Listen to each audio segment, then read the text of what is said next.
টালির খামারে Tripura Santiniketan medical college ও হাসপাতালে সর্বসাধারণের জন্য ওপিডি পরিষেবা চালু রয়েছে। হাসপাতালের ওপিডি বিভাগে সাধারণ মানুষকে সুলভে উন্নত চিকিৎসা পরিষেবা দেওয়া হচ্ছে। আগামীকাল বৃহস্পতিবার 19 March 2026 Tripura Santiniketan medical college ও হাসপাতালের ওপিডিতে জেনারেল মেডিসিন বিভাগে থাকবেন অধ্যাপক doctor Swapan Sarkar, doctor Moumana Das, doctor Rabin Pal, doctor Pritam De, doctor Anindita Nath, doctor Sagar Saha এবং ডক্টর শাকিল আহমেদ। অর্থোপেডিক্স বিভাগে থাকবেন অধ্যাপক ডক্টর ভূপেশ শীল এবং ডক্টর নবারুণ দেবনাথ।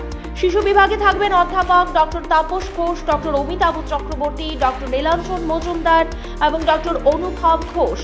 প্রসূতি ও স্ত্রী বিভাগে থাকবেন ডক্টর মোহিত কমল কুমার চৈ। ইএনটি বিভাগে থাকবেন ডক্টর অর্পিতা মহন্তি এবং ডক্টর শান্তনু রায়। চক্ষু বিভাগে থাকবেন ডক্টর টুসি মলসন এবং ডক্টর পাই চন্দ্র মগ। অ্যানেস্থেশিয়া বিভাগে থাকবেন doctor Subhashis Das. Anti rabies বিভাগে থাকবেন ডক্টর মিশুক দাস।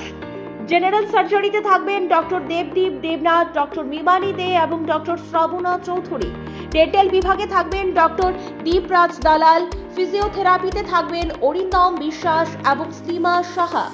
আপনার স্বাস্থ্য আমাদের দায়িত্ব। বিশেষজ্ঞ চিকিৎসক, অত্যাধুনিক যন্ত্রপাতি, উন্নত পরিষেবা। মাত্র 10 টাকার বিনিময়ে আপনারা সপ্তাহে সোম থেকে শনিবার প্রতিদিন সকাল 9টা থেকে বিকেল 5টা পর্যন্ত ওই ওপিডি বিভাগে বিশেষজ্ঞ চিকিৎসকদের কাছ থেকে উন্নত চিকিৎসা পরিষেবা আপনারাও নিতে পারবেন।